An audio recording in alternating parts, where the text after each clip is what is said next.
Opa, aqui é o Fernas e esse é mais um vídeo do canal, continuando aqui a saga de Lore dos Clãs. Vamos pular direto para o primeiro clã, Brujah. Por que eu vou falar do Brujah primeiro? Porque ele é fácil e ele é importante para a saga como um todo.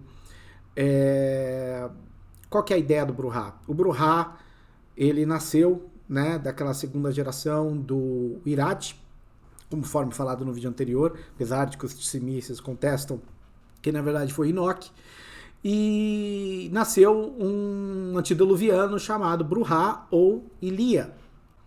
E o Elia, ele era um antediluviano, obviamente, muito poderoso, que ele possuía, ele era conhecido por ser um antediluviano muito tranquilo, muito calculista, muito sem emoção, muito racional, muito calmo, né? E para quem conhece o clã Brujah, percebe que ele é exatamente o oposto do que é o clã, né? O clã Brujah, ele é conhecido pela sua impulsividade, pela sua paixão, pela sua força, seu desejo de rebeldia, né? Constantemente brigando contra o sistema, contra o status quo. E Elia era exatamente o oposto disso. O que aconteceu, Fernas? Bom, o que aconteceu é o que acontece normalmente no mundo dos Kindreds. A cria de Elia, Troile, diablerizou Elia e o consumiu. Só que Troile não era igual a Elia. Troile era o oposto de Elia. Troile é exatamente o estereótipo do Brujah. Troile é cheio de emoção, raiva, fúria, rebeldia, e quer brigar para quebrar o status quo, aquela coisa toda, tudo aquilo que o Brujah é hoje, vem de Troile, que assumiu o posto de Elia por diablerizá-lo. Isso faz com que mude a dinâmica. Mas será que Elia teve outros descendentes? E aí que entra uma parte mais imprecisa do lore, como eu falei no vídeo passado, né? Lembrem-se, todo o lore de Vampira Máscara é hiper impreciso, de propósito, que as pessoas escrevem para que tenha interpretações diferentes, para que cada um olhe para um lado e bababá. Lembra-se disso. O lore fala que, pelo menos quando você lê em algumas edições, que Elia teve sim outros descendentes, e que esses descendentes ficaram conhecidos como os Brujahs verdadeiros, ou em inglês, True Brujah, tá? E que esses Brujahs verdadeiros são pouquíssimos, tanto é que é o ponto que na Idade Média, na Dark Ages, a Era das Trevas, na Idade das Trevas, tinha 10 deles no mundo, tá? Ou seja, super poucos mesmo, mas que eles tinham as características e comportamentos e os poderes, né, das disciplinas desse primeiro Brujah, o Elia, que era um poder diferente. Enquanto os Brujahs têm os poderes de potência, rapidez e presença, Elia tinha um poder chamado Temporis, que é exatamente a manipulação do tempo, um poder absurdamente poderoso, e que não está na V5. Você não encontra, sabe? Pelo menos eu nunca encontrei nenhuma descrição da Temporis na V5. E a ideia é que existem descendentes dele, espalhados por aí, mas eles são tão poucos e tão irrelevantes que até os próprios Kindreds tratam os verdadeiros Brujahs como os filhos de Troile, como os descendentes daquele que diablerizou, né? Então esse é o grande ponto. Agora, a grande questão é imprecisão no lore. Tem gente que alega que Troile foi a única cria de Elia. Então como é que explica os verdadeiros Brujahs que existem? Simples. Foram Brujahs que aprenderam Temporis, e ao aprender Temporis ficaram mais parecidos com Elia. Ou seja, não é que Elia teve outros descendentes, é que ele foi... outros Brujahs aprenderam Temporis e ficaram parecidos com o Elia. Então, assim, de novo, é aquela questão da imprecisão do lore. Faça a sua versão. Tá? Eu gosto de imaginar que ele teve os próximos descendentes, que eu entendo que é um conhecimento mais... que faz um pouco mais sentido na minha cabeça, né? Mas, de qualquer forma, não necessariamente pode ser a única explicação. Tá certo? O que acontece com o clã Brujah? E aí, entenda-se agora que eu não vou tratar mais do Trubhá, eu vou tratar essencialmente dos Brujahs de Troile. Tá? Esses são os Brujahs de verdade, digamos assim, né? Brujah de verdade, não é o Brujah verdadeiro? Tá bom. Então vamos lá, vou tratar com os Brujahs de Troile. A partir de agora, Brujah são esses daí. Os Brujahs, eles sempre foram rebeldes, eles sempre foram um clã que quiseram quebrar o status quo, mudar o status quo, se tornar... eles sempre entenderam que o sistema que existe, os governos, as estruturas políticas, elas são injustas. Elas não dão liberdade suficiente para as pessoas e, consequentemente, elas, em busca de liberdade e de justiça, os Brujahs quebram os sistemas na porrada e fazem rebeliões, fazem rebeldias, querem destruir tudo. A história mais do sucesso dos Brujahs, do lore, é o Império de Cartago. Lembra aquele império que na aula de história você aprendeu que Cartago lutou com a República Romana, fizeram lá algumas guerras e no final Roma ganhou? Né? Aquele império que ficava no norte da África e enfrentou ali a Roma e tudo mais, né? Pois é, a ideia é que nesse mundo ficcional, Cartago era dominada pelos Brujahs, um mundo de coexistência entre vampiros e mortais, enquanto Roma era dominada pelos Ventros, pelos Malkavians e alguns outros clãs. O que acaba acontecendo é que os Brujahs perdem essa guerra. E eu entendo que eles ficam nostálgicos em relação ao passado. Tipo, lá em Cartago era bom, tá? Mas não necessariamente era, tá? É a forma como eles registram e lembram de Cartago, como se fosse uma utopia, um mundo perfeito. E a verdade é que os outros clãs não têm essa opinião que o Brujah tem sobre Cartago. É uma coisa muito dos Brujahs, tá? Por isso que fica cada vez mais evidente que é uma nostalgia dos próprios Brujahs sobre o passado que eles construíram. O mundo andou, chegou na Idade Média e veio a Primeira Inquisição. A Primeira Inquisição é a Inquisição, como a gente conhece nos livros de história, né? A igreja, aquela coisa toda, a perseguição. E, obviamente, os vampiros morreram na beça nessa época, né? Porque ser um vampiro que morava no campo, né? Com sol para todo lado, você tem que se esconde numa choupana. Se o pessoal sabe que você é vampiro, tacar fogo na choupana já era. Então, ou você é um vampiro, você não tem pra onde correr, né? Não tem sistema de esgoto pra você se enfiar e se esconder, não tem pra onde ir. Então, ou você é um vampiro que tá no meio do mato, um gangrel da vida que se esconde no mato, ou você tá nas elites, no meio da nobreza, no clero, e consegue, né, se proteger dessa Inquisição. É muito difícil sobreviver na Primeira Inquisição. E o que acaba acontecendo é que os vampiros, como um todo, constroem a máscara. E a máscara é a principal tradição da Camarilla. A Camarilla tem uma série de tradições, eles constroem a Camarilla e a máscara. Exatamente para evitar que existisse grandes problemas com os mortais. Os Brujahs não gostaram da ideia. Porque os Brujahs não gostam de regras, não gostam de ideias, desse tipo de ideia.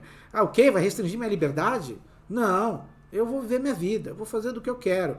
E aí surgiu a primeira revolta anarquista, lá no final da Idade Média ainda, em 1400 e bolinha. Surgiu ali a primeira revolta anarquista. Quem se aliou aos Brujahs? Las Sombras, Tissimices e muitos outros clãs. E os Ventros ficaram do outro lado, com outros clãs também, né? Tipicamente Camarilla e anarquistas guerreando.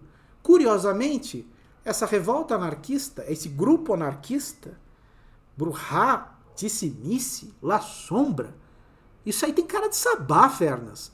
Pois é, exatamente. É assim que surge o Sabá. Esse grupo de revolta, que revolta-se contra a máscara, existe a partir dessa primeira guerra anarquista. E eles perdem. Mas não demora muitos séculos para que venha uma segunda revolta anarquista. E a grande questão é que os Brujás brigam com todo mundo. Brigam com a Camarilla, brigam com os outros clãs, brigam entre eles, brigam com os aliados, brigam o tempo inteiro. E os Simícios e Las Sombras não demoraram muito para falar assim, tchau, Brujá, tchau. E foram para outro lado. E criaram e fundaram o Sabá do outro lado, pela briga contra a máscara. E aí o anarquismo se separou do Sabá. Agora o anarquismo virou uma outra coisa. O anarquismo virou uma briga contra as regras, contra as tradições da Camarilla. Mas não necessariamente uma briga contra a máscara. Ao ponto de que, mais recentemente, o anarquismo que existe hoje, dentro do mundo dos vampiros, é um anarquismo que abraça a máscara. Olha o quanto virou. Inclusive, as frases são que a máscara é a grande ideia, a grande boa ideia da Camarilla. Se você joga Vampire The Bloodlines, aquele jogo que tem de computador aí, já de antigão, quando você entra no bar ali dos anarquistas, em Los Angeles, tem uma missão que um anarquista passa para você lidar com o Mangul, uma carniçal, que está quebrando a máscara. Ou seja, os próprios anarquistas, isso era inspirado em V3 lá atrás, né? Os próprios anarquistas protegem a máscara, tá certo? Então mudou isso ao longo da passagem do tempo, ao longo dos séculos. Os anarquistas mudaram de lado nesse sentido em relação à máscara. Tem gente que às vezes confunde isso. Ah, Fernas, mas anarquista não quer saber da máscara. Não, anarquista protege, ele tá a ver com a máscara sim. Então, e os Brujás, eles são esses eternos rebeldes, líderes do anarquismo. O problema do Brujá é a famosa tragédia dos rebeldes. O que acontece? Vampiro à Máscara, ele é baseado em tragédias, ele é baseado em histórias tristes, em horror, em fracassos. E a ideia, essencialmente, é que o Brujá, ele é o ativista, ele é o fanático, ele é o idealizador, o filósofo, o lutador, né? E ele tem essa força, tanto é que os poderes dele são o quê? Potência, rapidez e presença.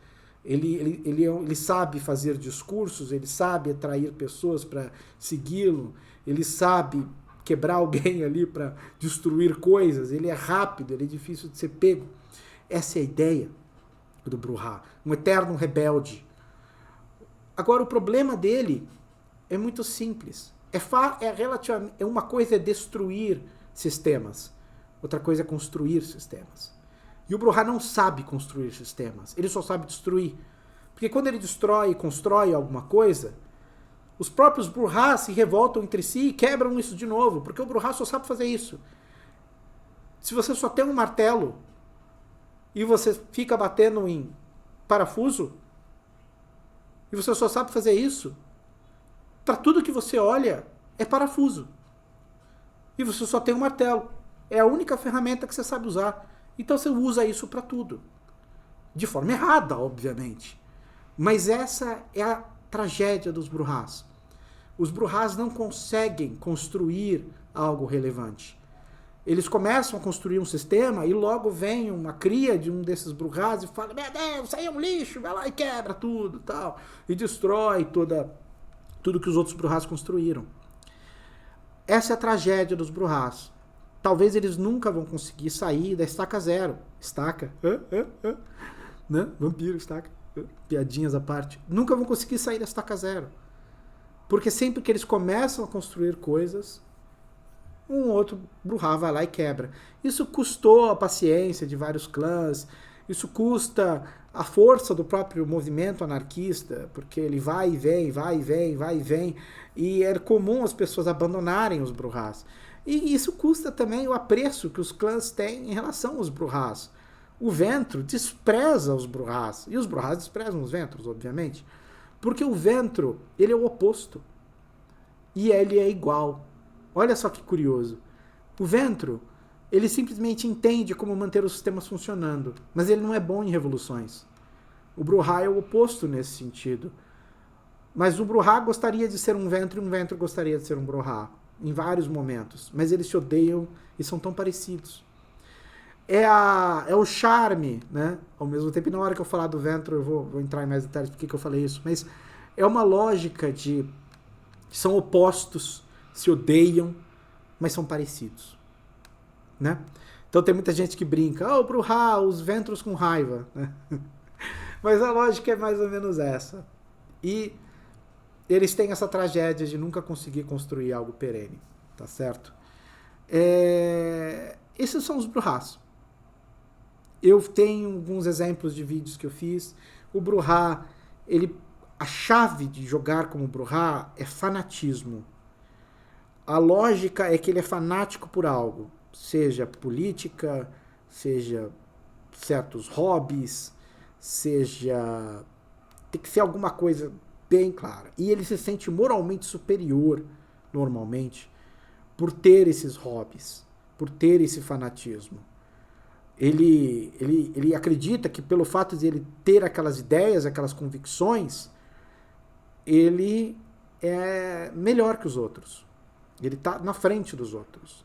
Os outros deviam ser igual a ele. Por isso que ele costuma ser um ativista, né? Ele costuma brigar pelas suas ideias. E ele repudia drasticamente aqueles que não gostam das ideias dele. E é difícil um fanático extremista construir muitas pontes, né? É normal que ele acabe destruindo as pontes no meio do caminho. E, enfim, essa é a história do Lord Brujah. E nos últimos 20 anos, eles vêm conduzindo um movimento anarquista nas cidades, combatendo a Camarilla, tentando destruir os Ventros, tentando destruir o domínio da Camarilla na cidade. Porém, abraçando a máscara e pregando por liberdade e justiça. Aliás, o que é liberdade e justiça? Se você botar 3 Brujahs numa sala, eles não vão chegar num consenso sobre o que é liberdade e justiça.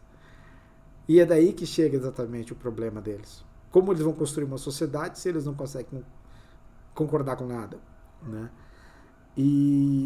Mas essa é a ideia, tá certo? Então, se você vai jogar com o Brujah, tenha isso em mente. O Brujah, ele obviamente vai proteger o círculo dele, ele é um guerreiro, ele pode ser um guerreiro, pode ser forte, ele pode ser um líder, ele pode ser carismático, intelectual, ele pode ser tudo. E obviamente que o círculo é sempre algo sagrado no jogo do Vampiro à Máscara, porque a sua melhor forma de sobrevivência é colaborar com o seu círculo. Mas saiba que o Brujah, ele em tese, ele deveria ser um personagem difícil de se lidar, porque ele vai se sentir a cereja do bolo ali nesse círculo, tá certo? Exatamente por ter as melhores convicções, tá bom? É isso aí. Grande abraço. Espero que vocês tenham gostado do vídeo. Dê um like, se inscreve no canal. Tchau!